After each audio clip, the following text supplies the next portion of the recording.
Today in this book reading session, okay, so cardiology हम पढ़ रहे हैं, आप सभी को पता होगा, chapter 1, differential diagnosis of a chest pain, ठीक है। सो पोटेंशियली लाइफ थ्रेटनिंग कॉज मतलब ऐसा कॉज जो मतलब किसी का जान भी ले सकता है।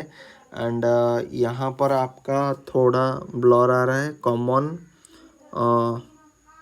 ओके, थोड़ा थोड़ा वेट कीजिए, वो अच्छे से नहीं, आई थिंक नॉन लाइफ होगा, okay.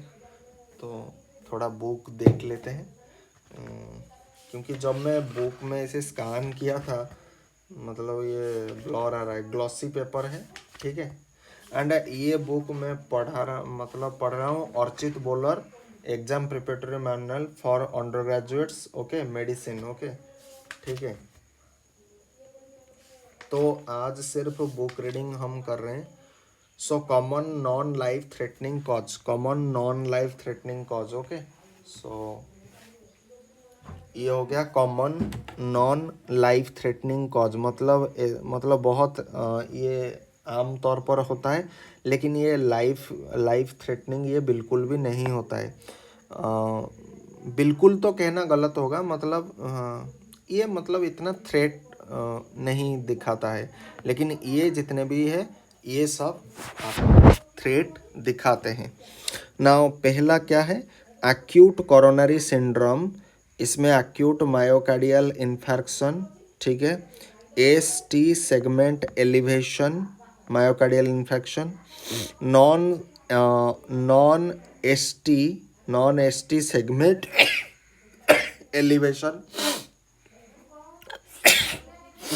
Myocardial infection, unstable angina, pulmonary embolism, aortic dissection, myocarditis, tension pneumothorax, acute chest syndrome, crisis in sickle cell anemia, pericarditis, Boer-Haves syndrome, perforated oesophagus, gastrointestinal में आपका perforated peptic ulcer, acute pancreatitis, acute cholecystitis, ठीक है।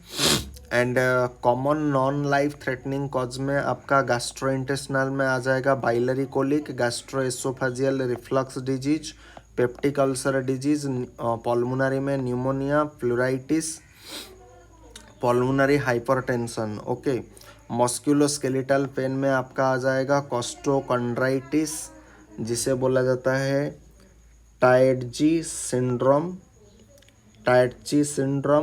Intercostal myalgia, neuralgia, fracture of the ribs मतलब cough and trauma, secondaries in the ribs, then Bornholm disease, thoracic radiculopathy, Texidor Twingle, precordial catch syndrome, emotional में anxiety, neural में आपका shingles, herpes zoster, ठीक है।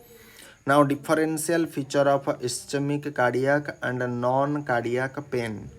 सो यहाँ पर हो गया फीचर कॉलम, यहाँ पर इस्चेमिक कार्डियक पेन एंड यहाँ पर आपका आ जाएगा नॉन कार्डियक पेन, ठीक है। फीचर में साइट, तो साइट में इस्चेमिक कार्डियक पेन का जो साइट होता है वो सेंट्रल होता है, डिफ्यूज होता है, ठीक है, इस्चेमिक कार्डियक पेन में। जबकि नॉन कार्डियक पेन में साइट क्या होता है, पेरिफेरल होता है, लोकलाइज्ड होता है, ठीक है। Character of a pain generally यहाँ पर आपका इस्चेमिक कार्डियक पेन में टाइट होगा, स्क्वीजिंग होगा, डॉल होगा, कंस्ट्रिक्टिंग होगा, चोकिंग और हैवी होगा। देन नॉन कार्डियक पेन में शार्प रहेगा, स्टबिंग रहेगा, कैचिंग रहेगा, ठीक है। नाउ प्रेसिपिटेशन और प्रोवोकेशन, ये जनरली क्या रहेगा, एक्सर्शन एंड इमोशनल, एंड यहाँ पर रहेगा spontaneous, not related to exertion. Then radiation में आपका रहेगा जॉ, नेक, शोल्डर, ठीक है, usually no radiation. Relieving factor आपका रहेगा rest in less than 5 minutes, nitrates, okay, not relieve by rest और बाय नाइट्रेट्स। देन उसके बाद एसोसिएटेड फीचर में ब्रेथलेसनेस, डायफोरेसिस, ठीक है, depend on the cause non cardiac pain में, ठीक है। Now differentiating feature of the common cause of chest pain are shown in table 1.3, okay, जो कि ये है। सो डिजीज कॉलम हो गया, डिस्क्रिप्शन कॉलम हो गया, लोकेशन कॉलम हो गया, रेडिएशन कॉलम हो गया, एसोसिएशन कॉलम हो गया, ठीक है। नाउ एक्यूट कोरोनरी सिंड्रोम, इसका डिस्क्रिप्शन हो जाएगा आपका क्रॉसिंग, टाइटनिंग, स्क्वीजिंग और प्रेशर लाइक, ठीक है। ये होता है एक्यूट कोरोनरी सिंड्रोम का डिस्क्रिप्शन। लोकेशन कहाँ होता है? रेट्रोस्टर्नल, लेफ्ट एंटेरियर चेस्ट और एपिगैस्ट्रिक।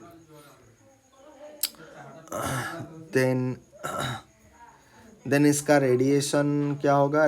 आपका राइट और लेफ्ट शोल्डर, राइट और लेफ्ट आर्म, हैंड आपका जॉ हो सकता है, आर्म भी हो सकता है, हैंड भी हो सकता है, जॉ हो सकता है, राइट लेफ्ट, ठीक है। एसोसिएशन आपका dyspnoea, diaphoresis, nausea. Then pulmonary embolism में आपका डिस्क्रिप्शन क्या होगा? हेवीनेस लगेगा आपको, टाइटनेस होगा। लोकेशन कहाँ पर होगा? पल्मोनरी एम्बोलिज्म होल चेस्ट में फील होगा तो मैसिव होगा, और फोकल चेस्ट जिसमें सेगमेंटल, ठीक है। एंड इसका रेडिएशन नॉन, ठीक है। डिस्निया एसोसिएशन डिस्निया होगा, unstable vital sign, feeling of impending doom if massive, और just tachycardia, tachypnoea if segmental.